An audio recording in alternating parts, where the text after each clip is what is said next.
భగవద్గీత రాధము అంతర్జాతీయ కృష్ణ చైతన్య సంఘ సంస్థాపకాచార్యులు పరమ పూజ్య శ్రీ శ్రీమతి శ్రీ భక్తి వేదాంత స్వామి ప్రభుపాదుల వారు. అధ్యాయం 2 శ్లోకం 33. అరచేత్వమిమం ధర్మ్యం సంగ్రామం న కరిష్యసి తతస్వధర్మం కీర్తించ హిత్వా పాపమవాప్స్యసి.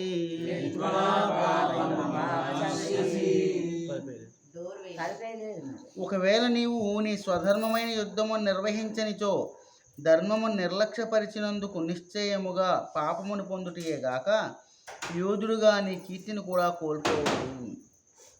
మనకి భగవద్గీతలో అంటే ఈ అధ్యాయంలోని 30వ శ్లోకం వరకు ఆత్మ కోసం చెప్పారు. 31 నుండి దేనికోసం చెప్తున్నారు? కర్మను కోసం చెప్తున్నారు అన్నమాట. ధర్మబద్ధమైనటువంటి కర్మ అంటే ధర్మబద్ధమైనటువంటి 2 కర్మలు ఉంటాయని చెప్పి చెప్పుకున్నాం. ఒకటి ఆత్మపరమైంది, రెండోది దేహపరమైంది. మనం అంటే ఆత్మపరమైనది ఎంత శ్రేష్టమైందో దేహపరమైనది కూడా అంతే అవసరం. అంటే మనం చేసేటువంటి కార్యకలాపాలు ఏవైతే ఉన్నాయో దేంతో చేస్తుంటాం? శరీరంతో చేస్తూ ఉంటాం. శరీరం చాలా ఉపాధి కాబట్టి ముందుగా శరీరానికి సంబంధించినటువంటి కర్మలను ప్రాపర్గా చేస్తున్నామా లేదా.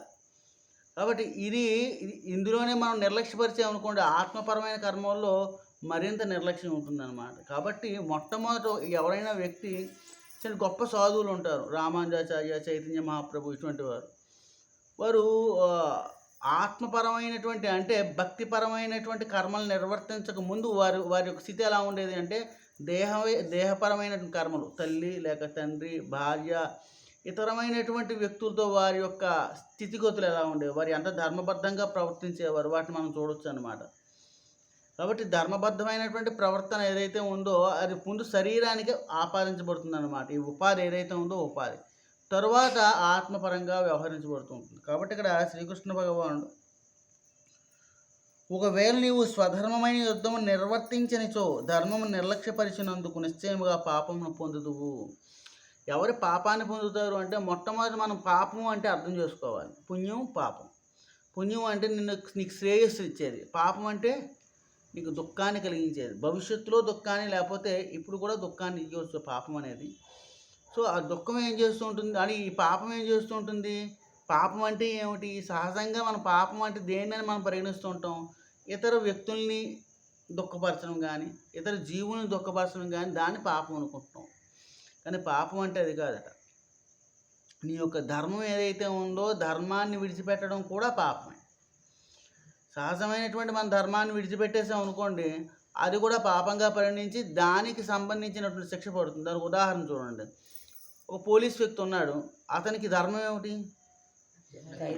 ఎవరైనా తన దగ్గరకు వచ్చి నన్ను రక్షించండి స్వామి అని చెప్తే తన ప్రాణాన్నైనా పణంగా పెట్టి రక్షించాలి, అది అతని డ్యూటీ. కానీ అతను ఏం చేశాడు? అతని యొక్క ధర్మాన్ని నిర్లక్ష్యపరిచి, బాబు ఇది నాకు సంబంధం లేదు, చాలా పెద్ద ప్రమాదంగా ఉంది, నేను పట్టించుకోనని చెప్పి అన్నాడు అనుకోండి, అతని యొక్క ధర్మాన్ని నిర్లక్ష్యపరిచినందుకు తన యొక్క ఉద్యోగం ఏదైతే ఉందో ఉద్యోగం పోతుంది. అంతేనా కదా? సో అంటే ఇప్పుడైతే ఈ వ్యవస్థ సరిగ్గా లేక అలా అవ్వకపోవచ్చు, కానీ నిజానికైతే వ్యవస్థ సరిగ్గా ఉంటే ఖచ్చితంగా పోతుంది. కాబట్టి ఇక్కడ మనకి కానీ భగవంతుడి యొక్క వ్యవస్థ చాలా పరిపూర్ణమైంది, పటిష్టమైంది. కాబట్టి మన యొక్క ధర్మాన్ని నిర్లక్ష్యపరిచినట్టయితే ఈ శరీరం శ్రేష్టమైన మానవ శరీరం మళ్ళీ మనకి ఇయ్యబడదు. కాబట్టి ముందు మనకి ఈ శరీరం చాలా శ్రేష్టమైనది. 84 లక్షల రకాల జీవరాశుల్లో మానవ శరీరం ఏదైతే ఉందో అది చాలా శ్రేష్టమైనదని చెప్పుకుంటాం. కాబట్టి మొట్టమొదట మనం ఈ ధర్మం అంటే మనం ధర్మం కోసం కొంచెం లోతుగా మనం తెలుసుకోవాలన్నమాట. ఈ శరీర ధర్మాల కోసం ఆత్మపరమైంది రెండోది. కాబట్టి శ్రీకృష్ణ భగవానుడు మొట్టమొదటి ఆత్మ కోసం చెప్పారు, తర్వాత శరీరపరమైన ధర్మాన్ని చెబుతూ ఉంటారు. కాబట్టి శరీరపరమైన ధర్మంలో అర్జునుడికి ఇవ్వబడింది ఏమిటి? క్షత్రియుడిగా యుద్ధం చేయాలి. అలా యుద్ధం చేయలేదనుకోండి అతను పాపాన్ని పొందుతాడు. అంతేకాకుండా అతని కీర్తిని కూడా కోల్పోతాడు. సహజంగా అతనికి ఉండేటువంటి బలం కానీ ఆ సామర్థ్యాన్ని కానీ అందరూ కూడా హేళన చేస్తూ ఉంటారు. అర్జునుడు ప్రసిద్ధి చెందిన యోధుడు. శివునితో సహా అనేక దేవతలతో యుద్ధం చేసి అతను గొప్ప కీర్తిని ఆర్జించాను.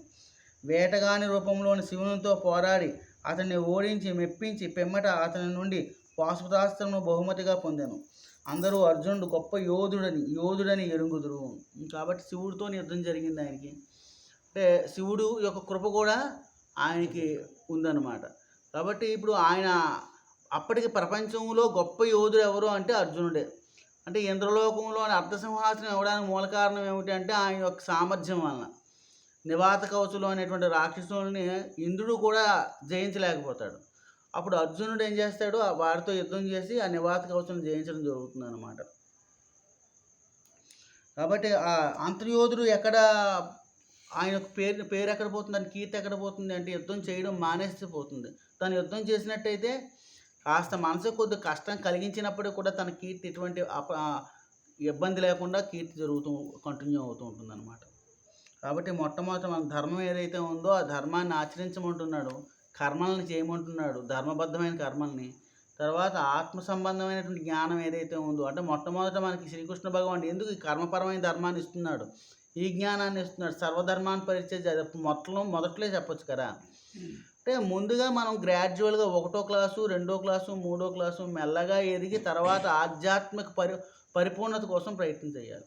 అంతేగాని మొట్టమొదటే సర్వధర్మాన్ని పరిత్యాజ్య అన్నిటినీ వదిలేస్తున్నాను, నేను బయటకు వెళ్ళిపోతున్నానంటే సో వాడు దాని జయాన్ని పొందలేడు. కాబట్టి మొట్టమొదటి అసలు ధర్మం అంటే ఏమిటి, ఆత్మ అంటే ఏమిటి, వాటి వివరణ విశేషం అంతా తెలుసుకున్న తర్వాత కొంత ఈ ధర్మపరం అంటే మనకి ఇష్టం ఉండదు ఈ పనులని చేయడం, మన మనసుకి ఇష్టం ఆ ధర్మాలని చేయడం, కానీ నువ్వు ధర్మాలను ఆచరిస్తూ ఉండగా. అందుకని మహాభారతం కూడా మొట్టమొదటి ఒక బ్రహ్మచారి గుండు మొదలు పెడతారనమాట. తర్వాత ధర్మవ్యాధుడు, ఒక పతివ్రత, ఇటువంటి కథలన్నీ మొదలవుతూ ఉంటాయి. సో ఇవన్నీ ఏం చేస్తుంటాయంటే గ్రాడ్యువల్గా మనం ధర్మం కఠినమైనది అయినప్పుడు కూడా మనసుకి ఇష్టం లేకపోయినప్పుడు కూడా నువ్వు అది ఆచరించే తీరాలి అనేటువంటి గట్టి ఇది పడుతుందన్నమాట. కాబట్టి ఆ ధర్మాన్ని ఆచరించిన తర్వాత ఆత్మ సంబంధంగా మనం వృద్ధి చెందుతూ ఉంటాం. హరే కృష్ణ. ప్రభుపాదికి జై.